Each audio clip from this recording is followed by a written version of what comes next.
अस्सलाम वालेकुम दोस्तों, मैं हूं अज़ीम महमूद और आप देख रहे हैं मिस्टर इंजीनियर।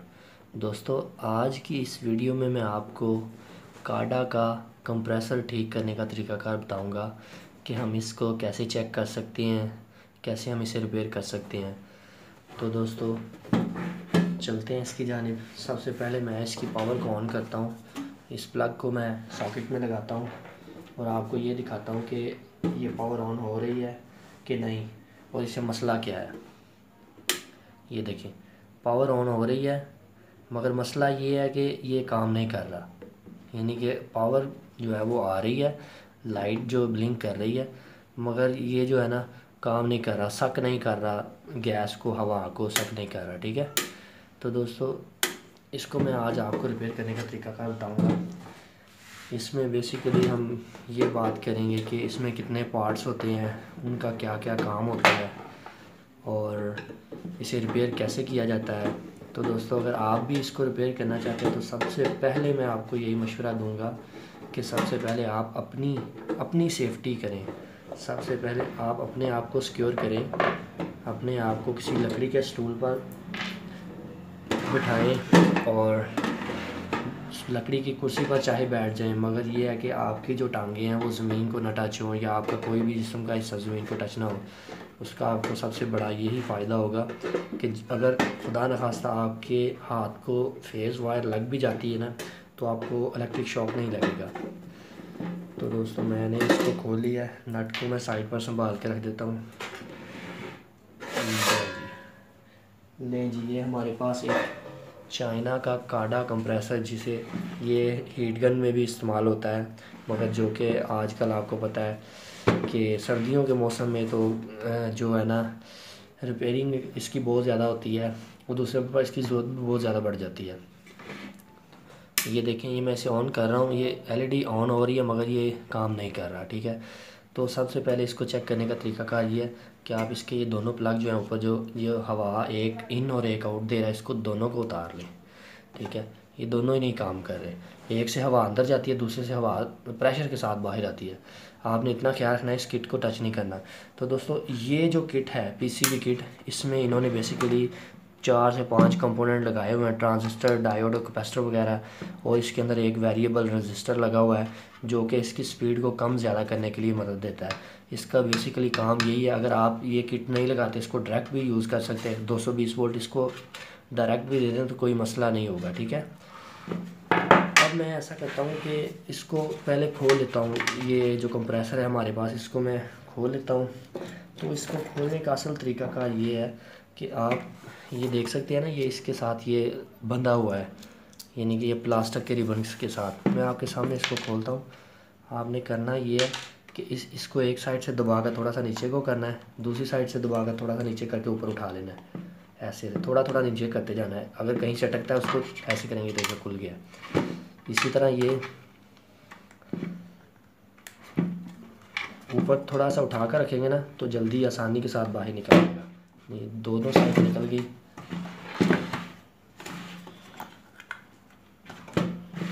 तीसरी भी निकल गई है, ये लास्ट रह गई है। वीडियो लाइव बनाने का मकसद यही होता है कि ताकि आप एक एक स्टेप के बारे में समझ सकें। तो दोस्तों ये देखें, मैंने एक कंप्रेसर को अलग कर लिया है। अब हमारे पास जो मसला आ रहा है कंप्रेसर के अंदर आ रहा है, यानी कि इसके अंदर यही मसला है कि इसके अंदर जो कॉइल्स हैं वो ठीक से काम नहीं कर रही। मसलन उनको करंट मिल रही है मगर वो क्यों नहीं चल रही, हमने यही देखना है। तो कॉइल को खोलने के लिए आपको ये नट खोलने की ज़रूरत नहीं है, ये किसी भी चीज़ को आपने हाथ नहीं लगाना, क्योंकि इसके अंदर सीलें और बोकियाँ वगैरह लगी होती हैं। तो अगर आप उनको खोलेंगे या थोड़ी सी भी ढीली रहेगी आपसे नट वगैरह, तो आपका कंप्रेसर अच्छे तरीके से हवा को नहीं सक करेगा।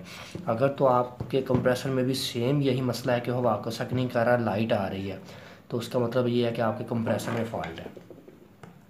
आपने कंप्रेसर के इन नट्स को खोल लेना है। ठीक है,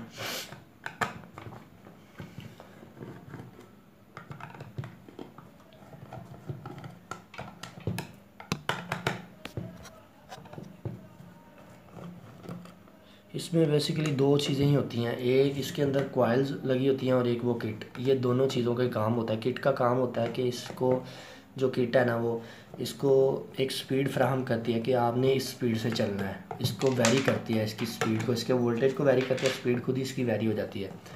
तो मैंने इसको खोल लिया है, ये देखें।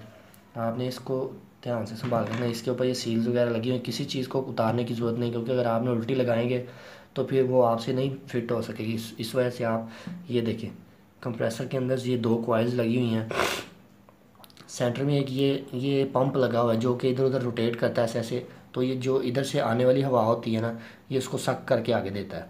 एक साइड से हवा आती है, दूसरी साइड से सक होकर आगे, यानी कि स्पीड के साथ कंप्रेस होकर आगे चली जाती है। तो मैं ऐसा करता हूँ कि अपने पावर प्लग को पहले उतार लेता हूँ, ठीक है।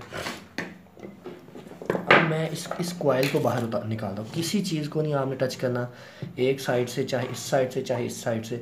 इसके अंदर एक फ्लैट पेचकस जो है, छोटा बड़ा जो भी है, उसको डालकर आपने थोड़ा सा ऐसे ऊपर उठाना है, ठीक है। ये देखें खुद ही बाहर आ जाएगा। ये प्यार के साथ इसको उठाना है। ये नहीं करना कि आपने कॉइलों को टच करना है, कॉइलों को टच किया तो कॉइलें ख़राब भी हो सकती हैं। और आपका प्लग पीछे से उतरा होना चाहिए।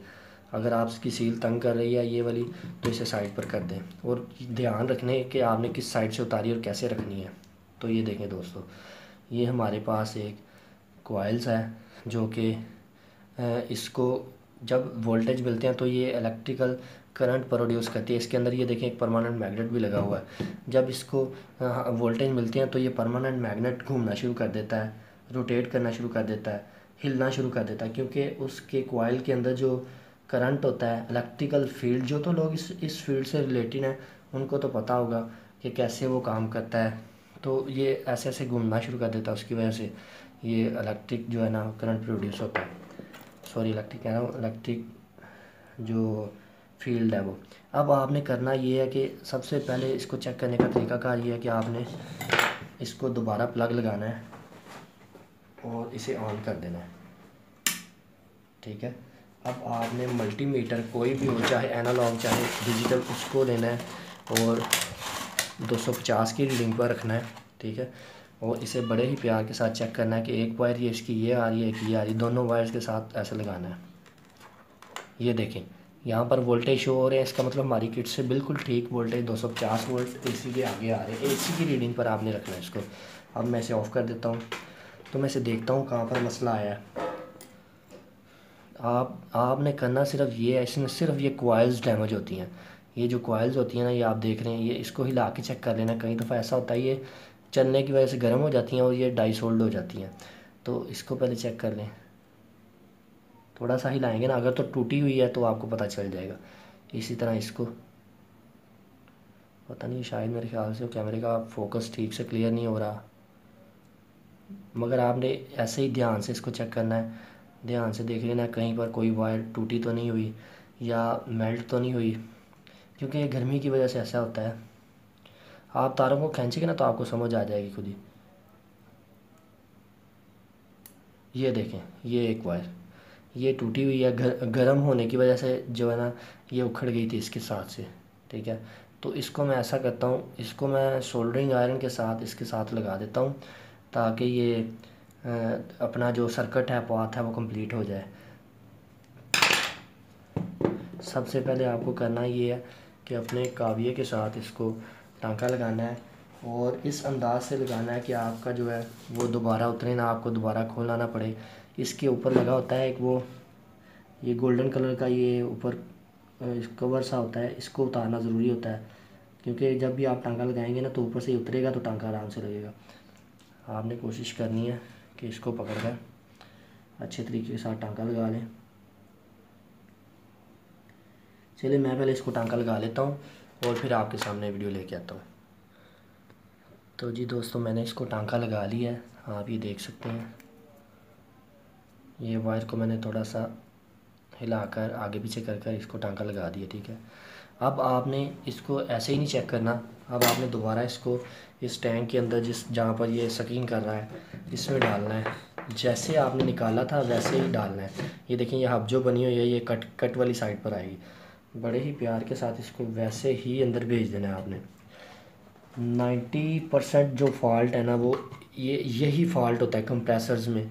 ऊपर से आपने ऐसे दबा देना है, ठीक है, क्योंकि जो कंप्रेसर्स होते हैं ना वो चल चल कर उनके अंदर जो कंडक्टर होता है, जो कॉइल होती है, वो गर्म होने की वजह से ख़राब होती है। तो इस वजह से इनमें सिर्फ यही फॉल्ट आता है। शाज़ो नाज़र ही ऐसा होता है कि आपके कंप्रेसर की बोकियाँ ख़राब हों, ये जो साइडों पर लगी होती हैं जो हवा को सक करती हैं। तो जी मैंने इसको लगा दिया। अब मैं इसके ऊपर इसकी जो सील है उसे लगाता हूँ।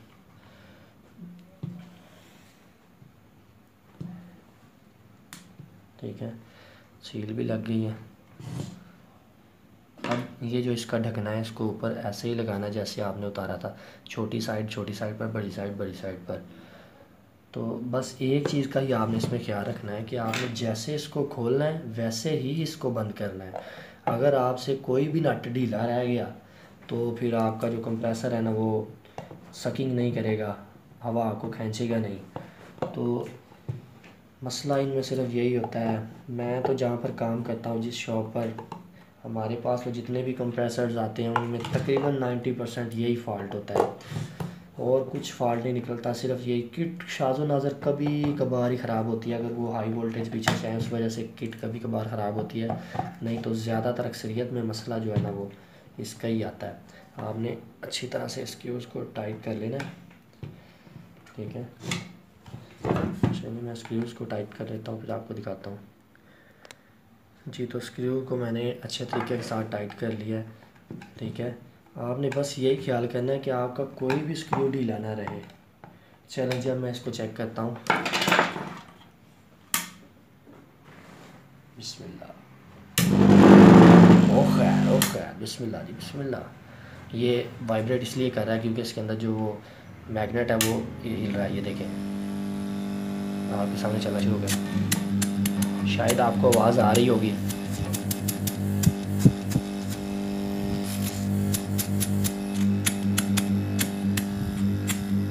आप ये देख सकते हैं,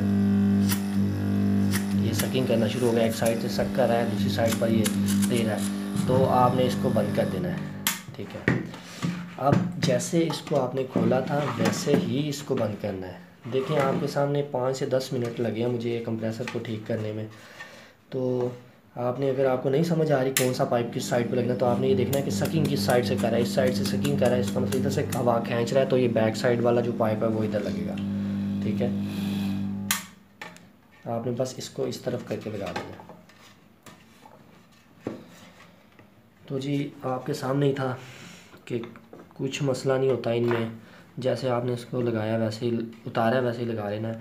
सिर्फ़ और सिर्फ कॉइल्स डैमेज होती हैं इसकी। उसकी वजह ये है कि जो कॉइल्स होती हैं वो गर्म होने की वजह से, क्योंकि ये मुसलसल चलते रहते हैं घंटों घंटों, तो उस वजह से हमारी जो कॉइल्स होती हैं ना वो हमें तंग करती हैं। तो ये कोई इतना बड़ा मसला नहीं, इसके अंदर कोई इतनी बड़ी बला नहीं है जो आपको समझ नहीं आएगी कि यार ये कैसे खोलना है, कैसे करना है। आप खुद भी अपने घर में इसे बैठ कर रिपेयर कर सकते हैं, कोई इतना मुश्किल काम नहीं है।